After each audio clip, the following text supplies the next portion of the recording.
Joining us now with reaction, the co-host of The Bottom Line on our sister network, the Fox Business Channel, Dagen McDowell, Sean Duffy, along with former White House Chief of Staff Reince Priebus. Good to see you all. Yeah.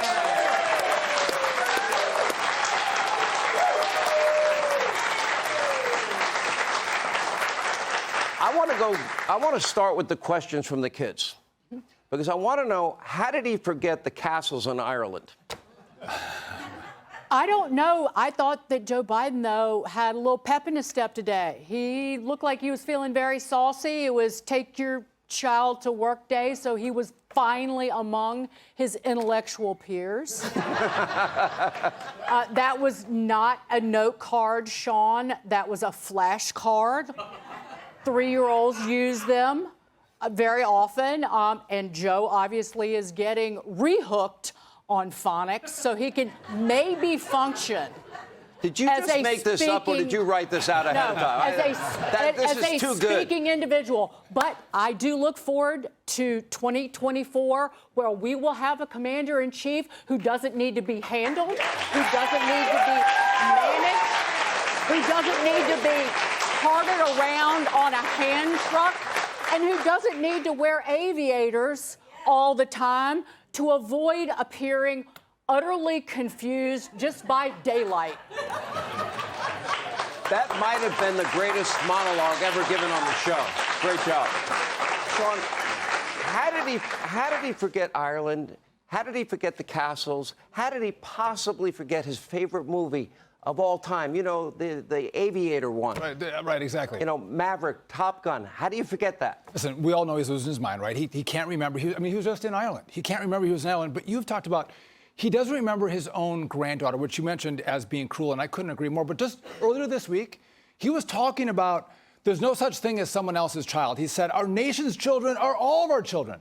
But here he won't acknowledge his own child. And it begs the question, why not? Is Joe Biden embarrassed of this child out of wedlock that came from a son who does crack, meth, sleeps with strippers, hookers?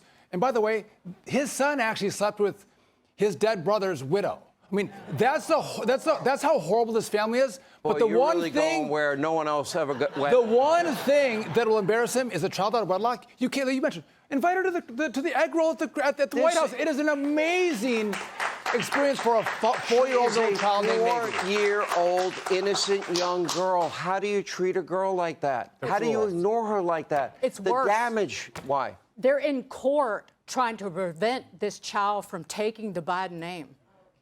That's what they're fighting in court for, the reason that Hunter is opposing it, because the Biden name brings scorn in the community. Kid you not. That's true, actually. Let me bring in Reince Priebus. Reince, let's get your take on all this.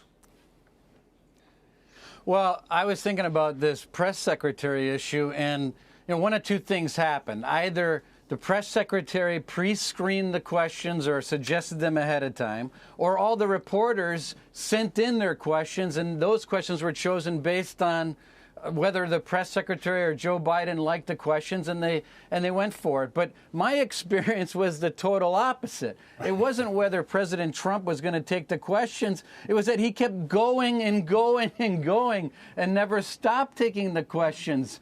And, the president, in my experience, we'd have a list of who all the reporters in the room were. He'd go up there, he'd rip through the list, he'd keep going. And in one time in particular, to give you the complete opposite experience, we were in the White House for about 3 weeks. The president said, I want to do a big press conference this week. And we said, okay, wait a minute. We got to plan this out. We got to know what the topics are. When do you want to do this press conference, Mr. President? And what he told the staff is, I'll tell you. No, that's what he said. I will tell you when I feel it. And you're going to know when I want to do it. Okay. A couple days later, we walk in the Oval Office. It's about 10:30. And we kind of forgot about that conversation. The president said, I'm feeling it today. Let's do the press conference. So within an hour and a half, we had the entire East Room, chairs everywhere. The president went up, no list, no pre-screen questions, and he went on and answered questions for about an hour and 45 minutes. So We had the opposite. Now, this is a president that pledged truth and transparency, and he's getting the questions before the exam. And in fact, cheating the American people is who's getting cheated. You know, by the way, what would the reaction be if it was Donald Trump getting the questions ahead of time? By the way, what do you all think? Obviously, a lot of moaning and groaning out there. Okay, well, I got it. He would make a face or a smirk, and there's still people, nutwings, passing the GIFs around the internet when President Trump would make a face. So, again, complete and utter meltdown. I used to love the chopper chats. President Trump's chopper chats, he would be walking out to Marine One, and he would stop, and he would just stop, and he would just walk up and down the line. He would exhaust them. They would ask all the questions they had, and he'd be like, any more? They'd be like, no, they'd walk off the chopper. But listen, I think you make a really good, we'll leave it at that. Okay, we'll leave it at that. So I recently interviewed the president, and I think he spoke for like an hour and a half and didn't stop. Then he did an interview with Tucker and then with Mark Levin. And he can talk forever on any topic. You know, it's extemporaneous. It's not hard. It flows. It's real. He's engaged. He knows what he's talking about.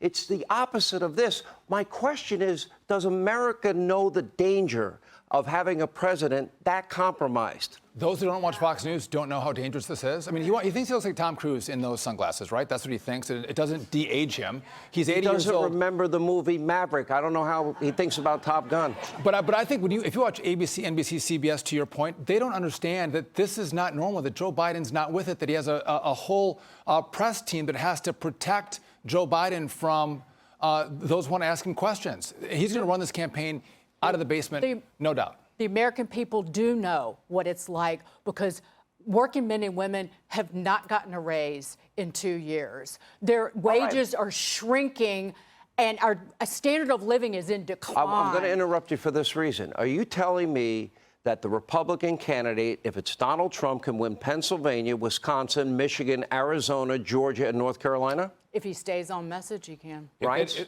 Let me get Reince's take. Yeah, he can. Of course. First of all, of course he can. And it starts with the economy. It starts with what's happening in our schools and parents revolting around the country. But I'll tell you what.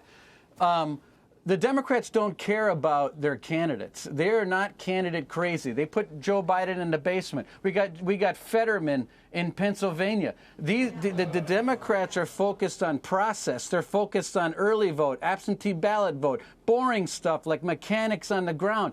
We tend to be a little bit more candidate crazy than they do. But I'll tell you what, we have to make sure our act is together to win this race in 2024 to save the country.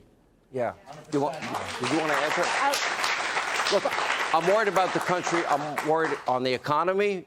I'm worried about China, Russia, Iran. I'm worried about allies leaving us. I'm worried about pretty much everything. I'm worried about our schools. I mean, the rot that's happening in our culture and our country is Forget the schools. China has nukes.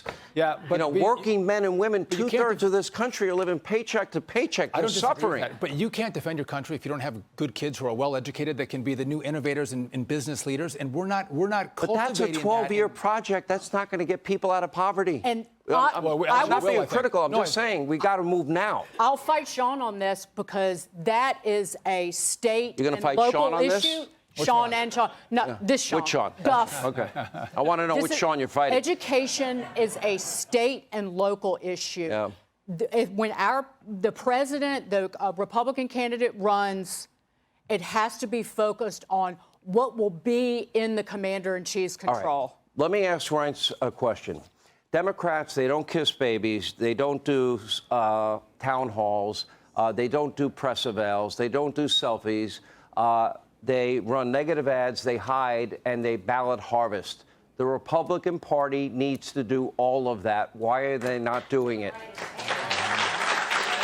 Well, I think one of the things this is a big subject. I mean, this is a huge subject. And one of the things is that, you know, like I said before, our donors tend to be focused on candidates. Their donors are focused on process. We need about $100 million in a super PAC around this country that focuses in soft money, AB voting, early voting, voter identification, ballot data, harvesting. and turnout. And there's only legal ballot harvesting. Ballot harvesting, but there's only 5% of the public is in play. And whoever can slice and dice that 5% is going to win, which is why in these battleground states, they're being won across the country by 10,000 votes or less. That's what it's coming down to. Reince, thank you. Sean, thank you. Thank you.